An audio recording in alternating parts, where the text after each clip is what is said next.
to Fire Away, the finale, seriously funny conversations, the podcast where we catch up on things that make us laugh and things that make us human. We are Matt Bays and Leslie Robbins, and today we are going to talk about Bridges of Madison County, what you've all been waiting for.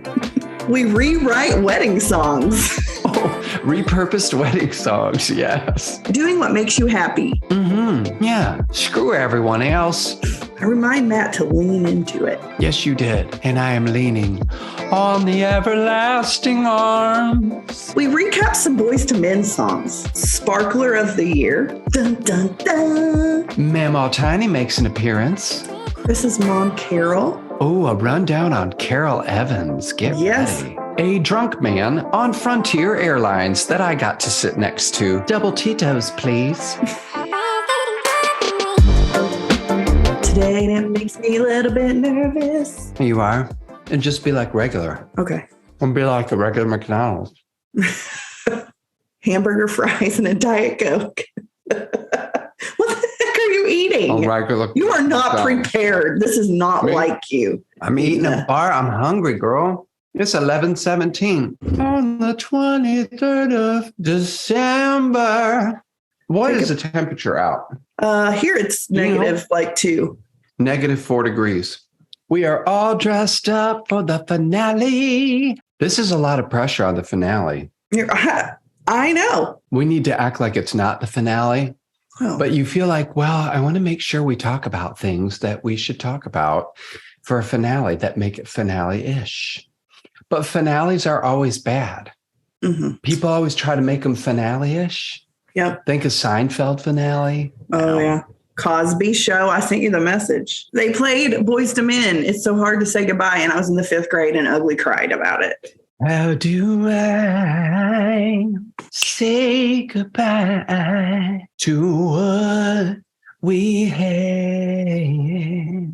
Good times then made us laugh, run away the pain. So I'll stand with me the memory.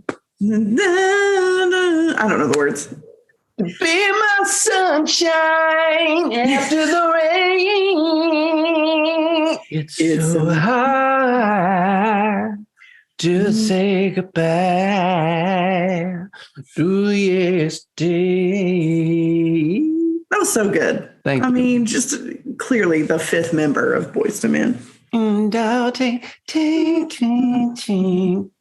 all that? I would love it. Loved it. Love Boyz II Men. Still do to this day. Man, that song. End of the Road. One Sweet Day. I never liked End of the Road. It was one that I was just kind of like, I didn't really care about that one. One Sweet Day. Oh, God. Yeah. Yeah. We did a whole episode about that. They also had another song called This Now Wait Till the Water. Something about let's now wait till the water runs dry. Yes. Yeah. We'll make the biggest mistake of our life. Don't do it, baby. Yes. And the second verse, he goes, now I want what to do. He does this huge giant run. Now. It was so. Yeah. God, I can't wait to do this story. It's gonna be like just Boyz II Men songs just over and over. Now say yeah. Then they got real sexual. Did they? Yeah, I'll make love to you like you want me to. And I'll hold you tight. Well, that's not super sexual, though. I mean, that's just I'll make love to you. Shut That's up. not It like, is. well, when you think about WAP, Back in those days, though, I mean, it was kind of like, oh, risque. you better I'll go. make But love to now you. it's just like there's no boundaries. It's like, Oh, yeah, it for reminds me of that sure. movie where something's got to give, where Diane Keaton finds out that Jack Nicholson's character is the owner of a rap company. And he's like, some people think rap is art. And she's like, right. But how many words can you rhyme with bitch? Mm-hmm. I ain't impressed with you. Calls him on it. Yeah, she ain't impressed with him. That don't impress me much. Now you talk about good music. Yes. Shania Twain. Shania. I loved her look with like that really pronounced like bump it. Yeah. And then she wore like the bump it. And she would wear like the blue jean vest with no shirt under it, just like sleeveless. You know what I'm talking about? Any Man of Mine. Yeah. I loved that one. But her best song, though, to me is Looks Like We Made It. That one I really love. Is it From This Moment On, though? That was like the wedding song of the 90s. And I have done it. And I bet you have. This moment, I have been blessed. Oh, yeah. I search only. That's one of those songs that you like. It comes on the radio and you're in your car and you just feel like you were singing like right with her. Yeah. And if your windows are down on songs like that, you roll them up. Yes. So you can really knows that you really want this. Yes. Yes. Yeah. From this moment on, I give my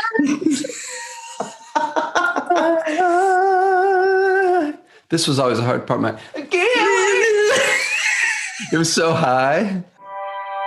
I just swear. Did you do that part when you did weddings? That I love.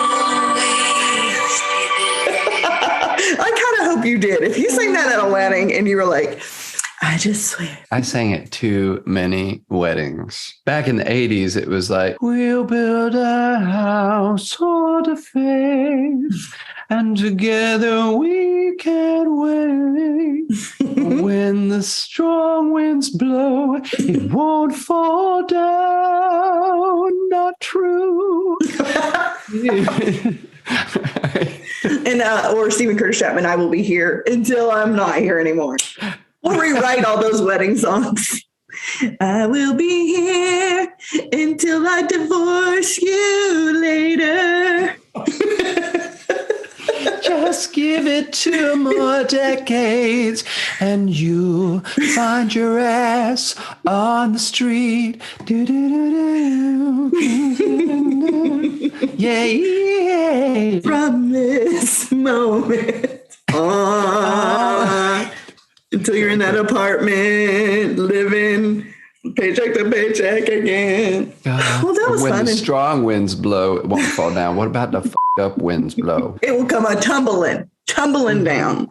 And we will get our attorneys and they will talk to each other. Come tumbling down in the walls. I'm going to tell you what, you better leave every bit of that in. Every bit of it. Yes. Oh, yes. Okay. I think we've made it very clear that we are not afraid. This is the last one. Divorce. This is the last one. You can put it in. That's what she said. Yes. Shit. We should let everybody know we're all glammed up because this is our last episode. So we got dressed up. I mean, this episode is called The Last One. Mm-hmm. We're calling this one Divorce. our finale episode. I will be here when you feel like being quiet, when you need to speak your mind. I will listen, and I will be here till I hate your stinking guts and can't look you in the eye and stop talking to you. And then we can move that and transition to Gone by Justin Timberlake. Gone. You know that song? Oh, yeah, yeah. We're going to have a remix. Gone. She been gone so long. She been gone so long. This will be a remix. It's called the Divorce Remix. Episode. Listen, this is the finale, you people. We get to say whatever we want. Oh, I have to tell you what happened. And I would like to speak to the boy sitting next to me on the plane on my ride home from Fort Myers. I cannot wait. 2 days ago. First of all, I need to know, pre-boarding, did you see the guy? Did you have an... Okay, so it wasn't like that. I'm going to end up with that guy because that's what happens to me. A woman covered head to toe in a blanket and slippers. I was like, she's going to be right beside me. Oh, and she was. From one of our earlier episodes. Yeah, but you cut it. No. This guy, like I came on and we're 7 seats back, so not far. And I'm 7B, Chris is 7E. So I'm like, nobody's going to switch with us because we're both in middle seats. So we're like, it's fine. And I don't even get all the way back there. And he's like, bro, trying to fist pump me. Right. And I'm like, did you do it back? I fist pumped it. What am I going to do? I'm not going to start off on that kind of note. Right. So of course I but reluctantly to let him know that I'm not really here for this. And I sit down and he's like, where are you from? And I said, Cincinnati. He's like, yeah, me too. And I was like, okay. And he goes, but I'm moving down here to Fort Myers, which we were in Fort Myers to see Chris's mom for a couple days for Christmas. And I said, oh, really? And he goes, yeah, man, Cincinnati. And I was like, oh, so it's going to be like that. Okay. And that's when I got a whiff. It just smelled like a brewery, you know? I mean, and this dude would not shut up. He was talking to the guy next to me, who he referred to as Chad. Said, Chad, what's up? Chad is trying to get some sleep already. Chad. And Chad's like this older dude, like knuckles him too. And we're both just like, you're basically prisoners. You know what I mean? It's a hostage situation. And you look at Chris and he's like, Chris is over there talking to some dentist. They're of course. a great time. Yeah. You know, I'm like, of course. So anyway, this guy orders a drink and the lady's like, gets him one. And I'm looking at her like, are you freaking insane? This dude is drunk as a skunk. Then 5 minutes later, after he guzzles that one, he comes back and she wises up and she's like, we're not serving any alcohol right now. And he's like, this is bullshit, man. This is bullshit.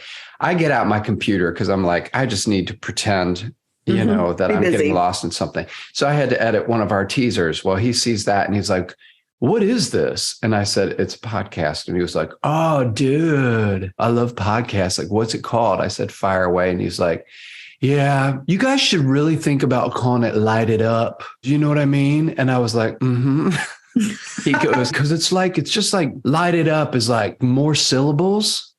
Yeah. Light it up. 1, 2, 3. Yeah. But I mean, you could stick with Fire Away. I was like, oh, thank you. Yeah. Oh, gosh. Anyway, he asked for drinks. He was like, I'll have a double Tito's. And she's like, I told you no more to drink. But he was so loud. So another guy comes back from the bathroom. This is in the middle of the flight. Some guy's walking down the aisle. He's like, bro.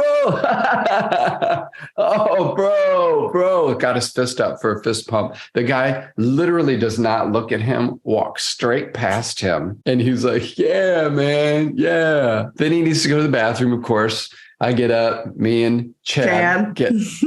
We get up and I just look at Chris. And by that time, everybody around us knows. So I don't care. And I was like, Cat is wasted. Everybody's like listening and looking. I'm like, well, Chad, we got to endure the rest of this flight. And he goes, it's actually Brad. Sorry, Brad. I thought it was Chad. He goes, yeah, I think he heard me wrong at the beginning. And, I know. I thought it was just like that's his name for him because that's what they call like preppy white guys, like Chad. Yeah. So I just thought he was calling him Chad and you were just playing along with him. He didn't ask like, what are you all talking about or like anything. He didn't get interested in what we were doing. Nope. No, he just wanted to change the name. Yeah, that's it. Just minor things.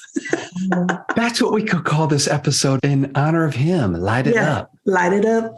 Light it up. That was a song. We should let people know that we have a little special ending to this, but only really for those people that are watching on YouTube. I mean, you'll hear it in audio, but those watching on YouTube will get a different experience. They will. They will see people we have mentioned on our podcast. A lot of my family, mostly all. That's all my family. My mom and dad, my sister, my brother. Who'd you get? I got Tanya, Chloe, Jesus.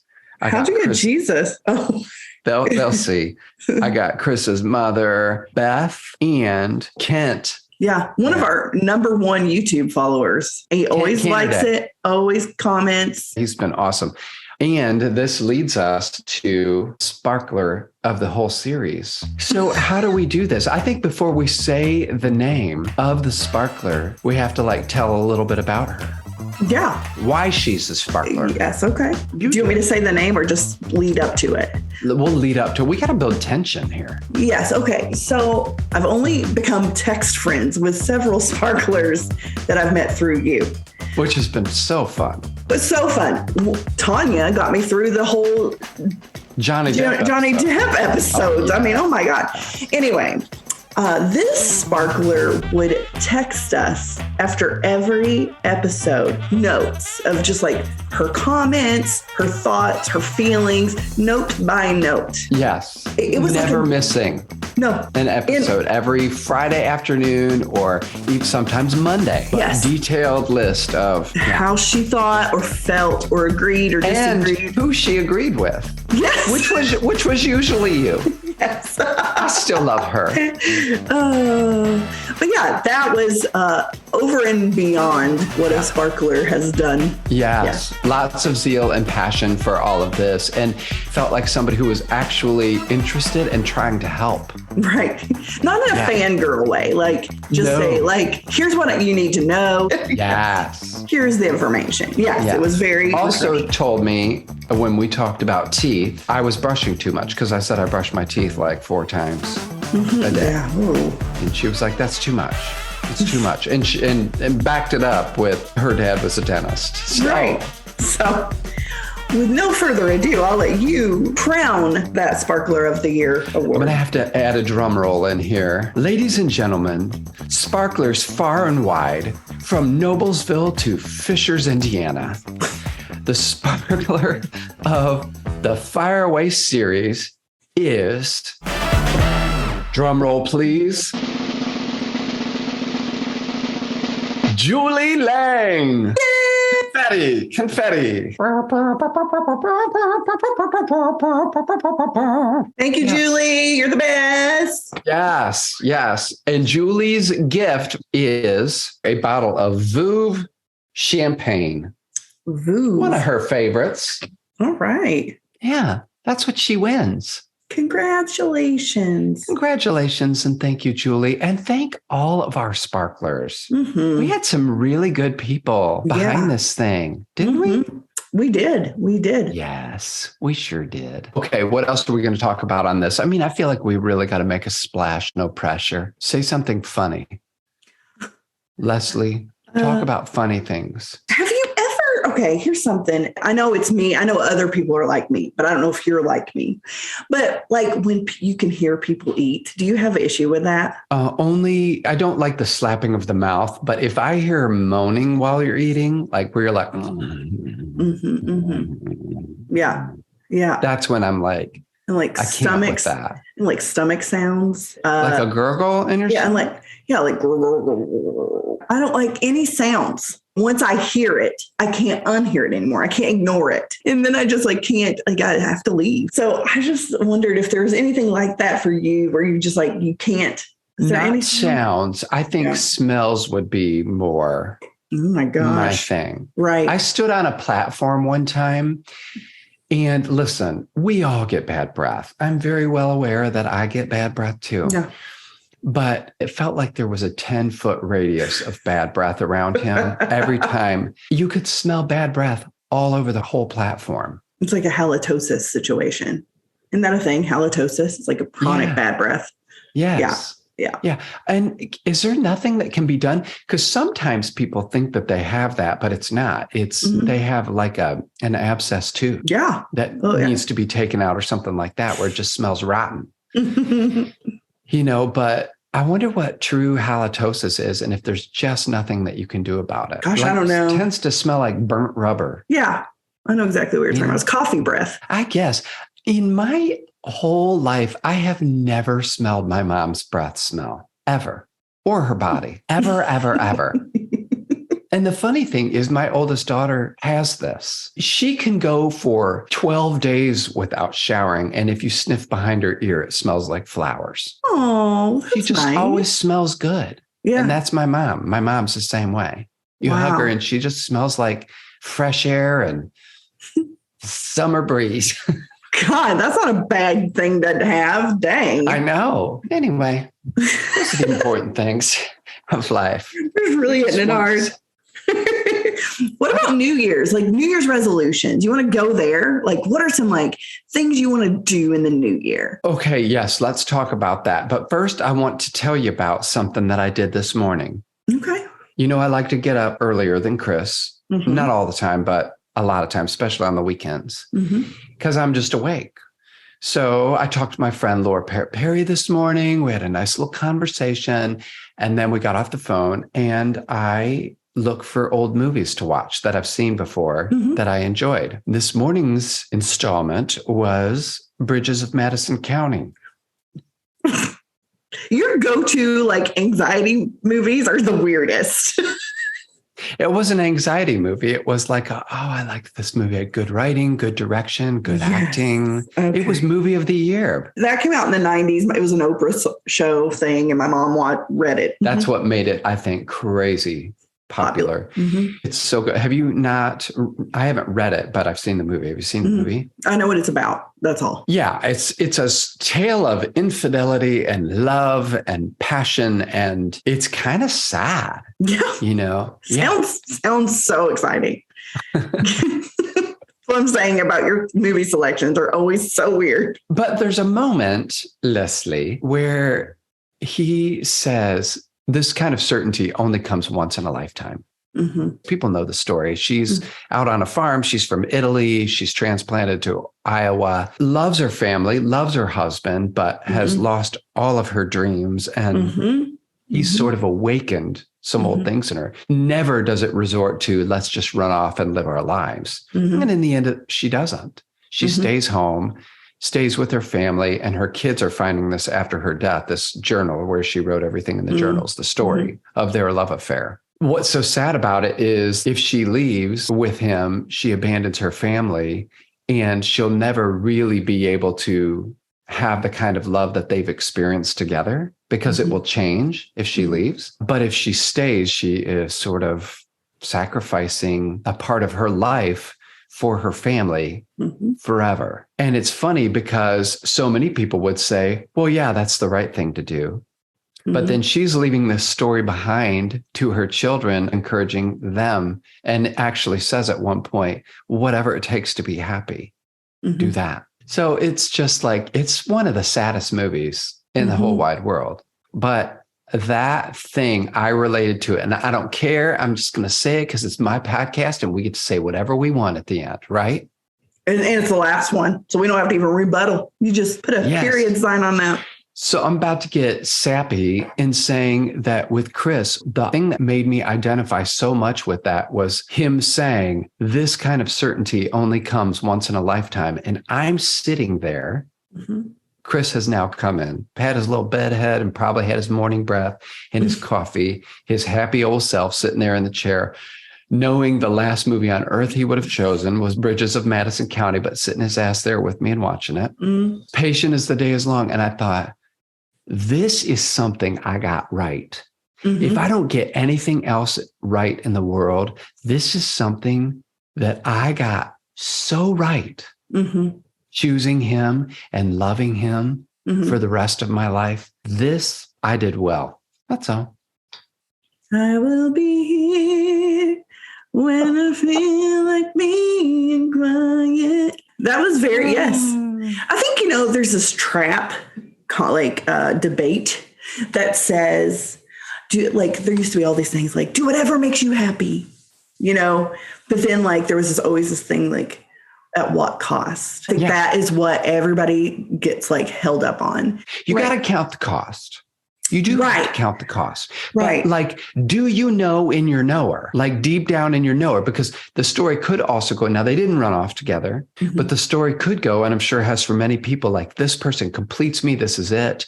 They leave their family. They leave their husband. Then they get out there with this person. And it's like, dum-de-dum, what do we do now? All of the bloom is off the rose, and it's no better than what they had before. So you have to know thyself and know what it is that you actually want in life. And I did. I believed for it. I feel like I won the lottery. If nothing else ever happens for me in my life with my career, this happened. Yay forever. Yeah. It's enough. That's enough for me. Yeah.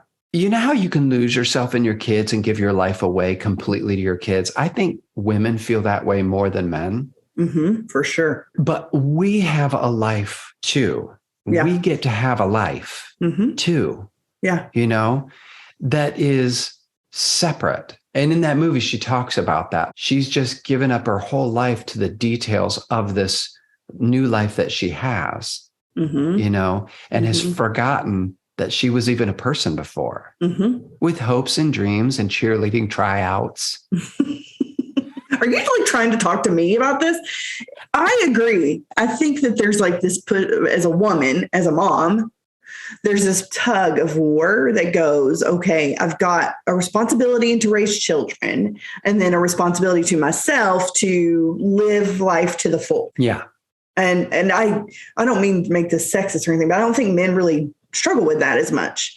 It's always like, how do you balance your career and home? Men never get that question. It's women. Well, how are you doing it all? How are you doing this? I think there is a lot more pressure to try to have a career and be a mom, or have an amazing relationship with your spouse and be a mom. And, especially, I think, not to always bring it back to divorce, but like pre-divorce, when you're just in your first family marriage and you have kids together, you get all of this, like, put your spouse before your children, go on dates, model that, all that. But then when you get divorced, it's like kids first. Yes. Kids first, not your new spouse or not your dating life. I have thoughts about that, which will remain within my heart. I'm not saying period. I'm just saying that's sort of the cloud that follows you. Yeah. And so I think women tend to struggle with that balance more than men. And I don't mean that to be a sexist thing, but hey, we have no rebuttals on this. It's the finale. So right. If people don't like it, they can shove it where the sun don't shine. Fire away. Yeah. And I think too, like, yes, do what makes you happy, but also know yourself enough that you're not constantly chasing happy. Yeah. Because, this gets hard. I'm going to quit. I'm going to go find something else that make me happy. And then I'm going to find something else to make me happy. And like, the point is, like, as a whole, what makes your life happier, not like, it's just happier in this moment. Yeah, I do think that's true. And I think that kids don't really realize that you have a life outside of them. Naturally, they just are self-absorbed. That's not even in any negative way. We all are at that age. Most of us are anyway. We think about our life. It's our life we're living. So you have to watch that line of, are they self-absorbed? Are they not? We're all thinking about ourselves. That's who we spend most of our time thinking about. And kids, that's the only framework they have, is their life. They can't conceive of a life really outside of theirs. And so they think you exist for them. So when all of a sudden something changes, like even in divorce, all of a sudden they're like, you don't get to do this. I'm not okay with this because this is about me and you're disrupting my life. The perfect example is my kids don't want to leave Noblesville. They want to go graduate from Noblesville High School. They're adamant.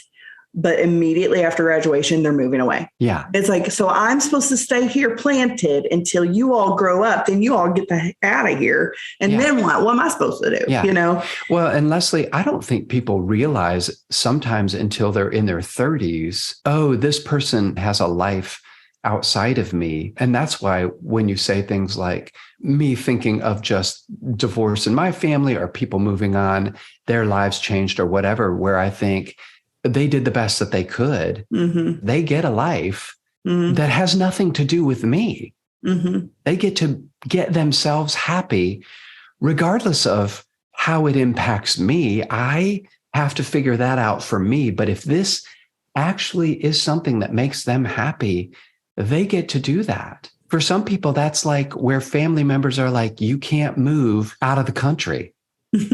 Or you can't move shit to another state because then I won't get blah, blah, blah. It's not about you. It's about them. It's about their life. And I think it's hard when it happens. I've got grandkids. If they move to California, well, I am going to have money set aside every year to make visits so that I can be a good pawpaw. Yeah. But I don't get to expect anybody to do anything for me. They get to be happy. Yeah. I mean, like we see it all the time where like grandparents will end up becoming almost full-time caregivers of their grandkids, maybe because they can't say no or don't have boundaries or whatever, or maybe the person just feels like that's their next stage of their life purpose. But I think, a lot of times kids grow up and you get empty nests and you're like, what now? I guess my life's over. Yeah. I see that even working in senior living. they think moving into senior living, your life is over. So I'm just going to sit in my room and never come out. And it's like, no, we get to keep living. We get to keep having fun and reinventing and finding new things that we enjoy and all of those things too. I've enjoyed being a mom. I enjoy that. But I also am looking forward to the next thing. I think people should get to live their lives on their terms, and the people around them need to figure out how to maneuver around that, because it's not about them. It's about their life. Also, I do think that if we're making a big life change that does affect the lives of other people, we should give them grace about adapting to it. Like they're going to have some issues with us up and moving a different state or divorcing or marrying somebody new, or, those are big life changes. And if it does affect them, they are allowed to have some reaction to it. It just doesn't need to affect us in the decision. Yes. What I'm talking specifically about there is people being so stuck that they can't move forward. Like I can't because this person. It's like, no, not that. Not that. It's that codependency stuff. You got to let people live in their own feelings and not make it about you. Yes, that's right. Yeah. And now we need to talk about the new year. We're moving into 2023. Mm-hmm. How do you approach a new year with the pressure to start over, do something new? How does that look for you? I never do, because I feel like I can't fail if I do it that way. So to me, it's about failure. Okay. But I do want to start saving money, and I want to get healthier, but I really am overwhelmed by that thought. So I just want to kind of keep that into my mind and try my best. I'm not going to hit like Jenny Craig or, whatever. My dad used to work for Nutrisystem when I was a kid, and I called it Nutri-Simpson. Oh. I started out last year with the water journey, and I failed. I don't really make big New Year's resolutions either. Mm-hmm. But I usually do a word, I do one of those where everybody chooses a word, peace or whatever. And I have some healing up to do. I don't know what word I'm going to give it, but I do have some healing up to do this year that's personal. Mm-hmm. It is something that I definitely plan on stepping into in the new year. Might require some therapy. Leaning into, get it? Remember, you're going to lean into healing. We talked about it in our podcast, and I said, you got to really lean into it. Your memory, man. Is it not good? It's not. It is for the stupid things like who had brown teeth in second grade. I know, but lean into it. 3 episodes back, you can't remember. Yeah. See, this is why Julie Lang is Sparkler. Yes. Look at that. Julie Lang, we're getting a text from her right now. I swear to God. Probably about the episode. Show me your background, your photo background. Chris, look at us. Look at your hair. Chris looks mostly the same. You look mostly the same except no hair. Weren't we cute? Yeah. We were cuties. Cutie. Speaking of Chris looking the same, I was just down at his mama's house. I know. He's cute. Look at his little haircut. I bet his mom cut his bangs. Yeah. I asked her, I said, were you obsessed with him? She's like, obsessed. Oh, I did not tell you. Okay. I can't tell all the details. I promised them I wouldn't talk about it. But Chris's aunt came. Yay. His mama's sister. Yes. Oh my God. Aunt Kit Kat. That's what I'm going to call her. Mm-hmm. She came, and we are sitting at a kitchen table swapping stories and telling things. And, I can't help it. People just tell me things. You're one of those types. Yes, I am. There were stories flying around at that table that were 6 decades old. 6 decades. Love it. Yeah. That other people at the table did not even know about. Yes. Ooh. Like the 2 sisters, one was like, what? Like, yes. And I was like, oh, you're kidding me. You guys talk all the time and did not know this about each other. Yay. This is what I bring to the family. Bringing out the hot gossip for the fam. Oh my God. We had so much fun. I mean, we literally sat for hours chit-chatting about stuff. And then I was like in the kitchen. I got to get a warm up for this next story. Let's just put a pin in this. It was awesome. Oh my gosh. Yeah. It was great. I love that kind. Oh, it was wonderful. And we had some really good, meaningful moments too.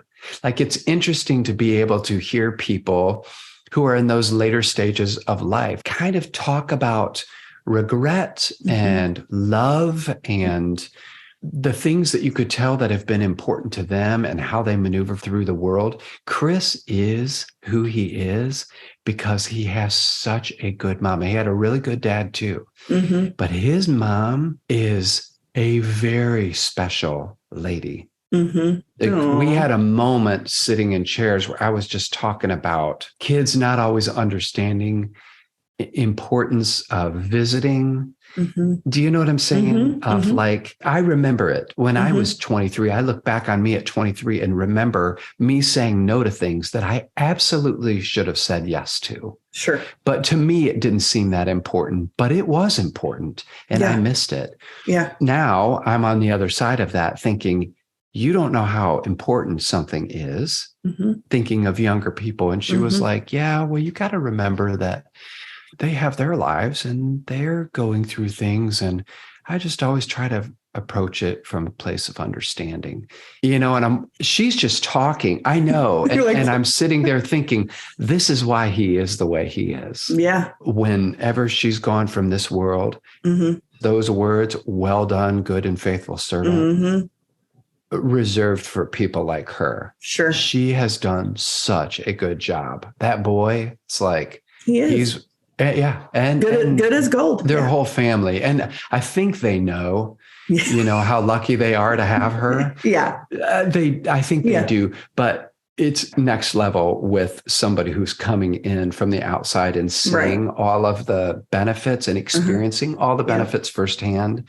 of what living a life like that does and being that type of person does. God, she's rare. Yeah. She's a rare lady.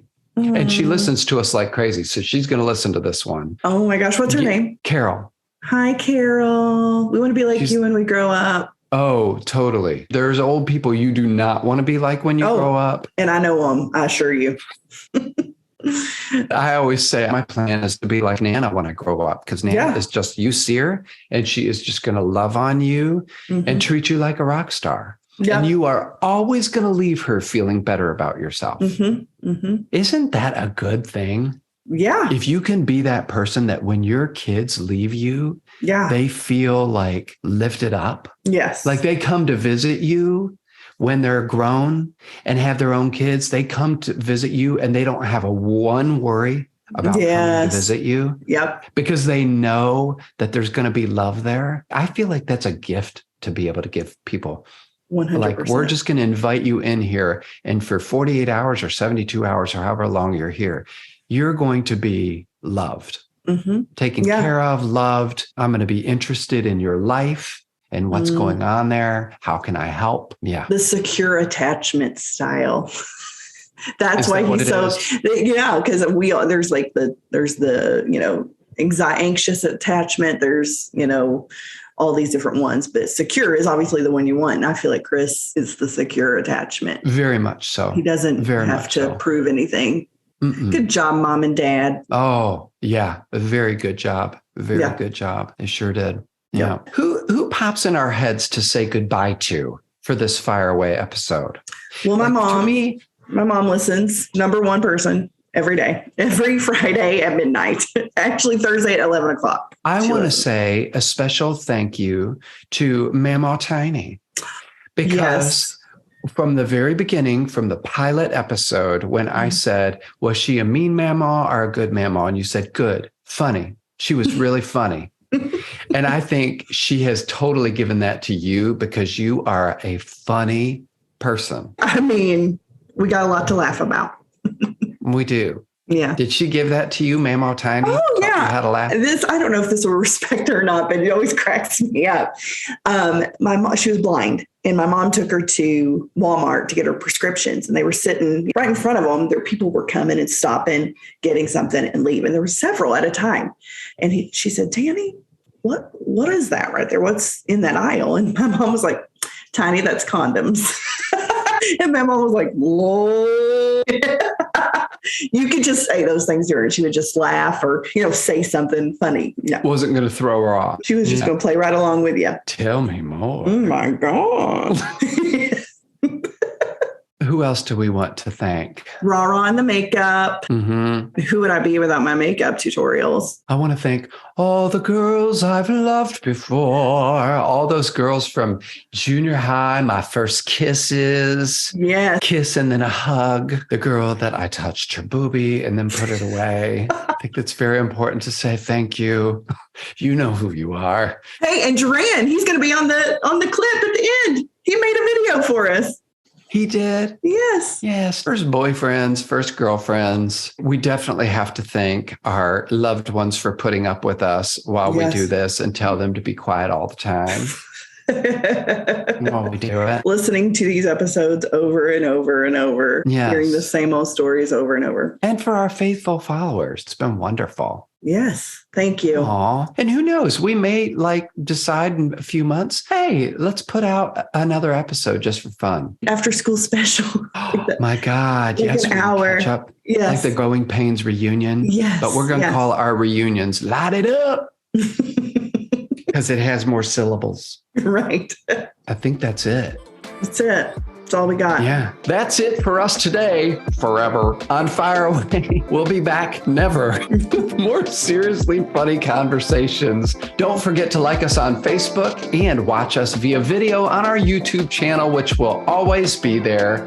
And fire this podcast off to a few friends. I will start by saying, fire away. Fire away. All of these people would also like to say to you, far away. Far away. Fire away. Fire away. Fire away. fire away. Fire away. Hi, fire away friends. Going to miss you. Fire away. Fire away. Fire away. No, you fire away. Fire away. Fire away. Fire away. Fire away. Fire away. Fire away. Fire away. Fire away. Fire away.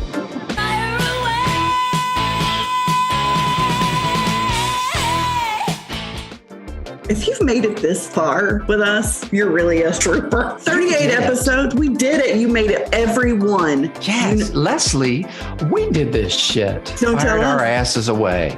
You did.